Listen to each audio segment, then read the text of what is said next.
బ్రహ్మదేవుడి నుంచి ఏది వచ్చినా అది ఎలాంటిదైనా దానికంటూ ఒక రూపాన్ని ధరించుకునే శక్తి ఉంటుంది. అది భూమి మీద దానికంటూ ఎలాంటి మనిషిలోనికైనా వెళ్లి అతనిలోని ధర్మాన్ని నశింపచేసి అధర్మాన్ని నింపుతాడు. బ్రహ్మ నుండి పుట్టిన అధర్ముడు అపార శక్తివంతుడు. అయితే ఇతని భార్య మిథ్య. తను పిల్లికల్ల వయ్యారి, అపురూప సౌందర్యవతి. మిథ్య అంటే లేనిది ఉన్నట్లుగా కల్పించడం. ఒక సాధారణ వ్యక్తి కూడా కోటీశ్వరుడు అయినట్లు ఈ ప్రపంచంలో నేనొక్కడినే అందగాడిని ఇలా ఊహించుకునేలా చేసేదే మిథ్య. మన కంటికి కనిపిస్తుంది నిజం కాదని, కేవలం కల్పితం మాత్రమే అని తెలుసుకోలేకపోతున్నాం.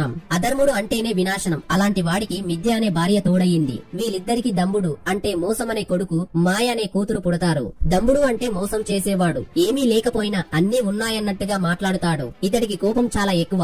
ఇతడు తండ్రి కంటే నీచుడు. వావి వరుసలు లేకుండా తన తోడబుట్టిన చెల్లెలు మాయాని వివాహం చేసుకున్నాడు. మాయ అంటే ఉన్నది లేనట్టుగా, లేనిది ఉన్నట్టుగా భ్రమ కలిగించేది. వీళ్ళిద్దరికి లోబుడు అంటే కామం అనే కొడుకు పుడతాడు. నికృతి అంటే వికారం అనే కూతురు పుడుతుంది. ఈ లోబుడు పిసినారిగా ఇతరులకు సహాయం చెయ్యకుండా ఆడవాళ్ల మీద కామంతో ఉంటాడు. ఇతను కూడా తన చెల్లి మాయాను వివాహం చేసుకున్నాడు. కృతి అంటే సంతోషం, క్రియేటివిటీ అనే అర్థం. నికృతి ఇందుకు పూర్తిగా వ్యతిరేకం. అంటే దుఃఖం, వెనకబాటుతనం, చెడు ఆలోచనలు. ఈ లోబుడు పిసినారిగా ఇతరులకు సహాయం చేయకుండా ఆడవాళ్ల మీద కామంతో ఉంటాడు.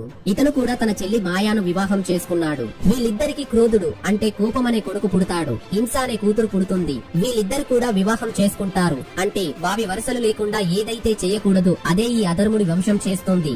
కలి సైన్యాన్ని పెంచుకుంటున్నాడు. కలిపురుషుడికి సహాయం చేస్తుంది ఎవరో కాదు, కలిపురుషుడి బిడ్డలైన మనందరం. మనలో బ్రహ్మ నుండి పుట్టిన ఈ అధర్ముడి వంశం కలితో పూర్తి కాలేదు. కలికి ఒక చెల్లి ఉంది. ఈమె పేరు దురత్తి. దురత్తి అంటే దురాచారం. కలివంశం ఆచారం ప్రకారం భూమి వినాశనం కోసం తన చెల్లి దురత్తినే పెళ్లి చేసుకున్నాడు. వీళ్ళిద్దరికి మృత్యువు అనే కూతురు, బైడు అనే కొడుకు పుట్టాడు. వీరిద్దరు కూడా పెళ్లి చేసుకుని నిర్దయుడు అనే కొడుకు, యాతననే కూతురుకు జన్మనిచ్చారు. ఒకే వంశంలో ఇన్ని లక్షణాలనేవి భూమి వినాశనానికి సంకేతం. ఇలాంటి ఎన్నో ఘోరమైన సంఘటనలు ముందు ముందు బ్రహ్మంగారు కాలజ్ఞానంలో చెప్పినట్టుగా మనుషులలో కూడా అన్నా చెల్లెళ్లు వివాహం చేసుకుంటారు. అధర్మం ఆకాశాన్ని తాకుతుంది. ఈ కలి కుటుంబం భూమి మీద యజ్ఞాలు, పూజలు, దాన ధర్మాలను, వైదిక ధర్మాన్ని నాశనం చేసి అబద్ధాలు ఆడడం, అసత్యం మాత్రమే మాట్లాడడం, బ్రాహ్మణులైన మాంసం తిని మద్యం సేవిస్తారు. తప్పుడు మాటలకు సంతోషించి ఎంకరేజ్ చేయడం, కామాన్ని తీర్చుకునేందుకు వరుసలు మర్చిపోయి లైంగిక దాడులకు పాల్పడతారు. కలియుగం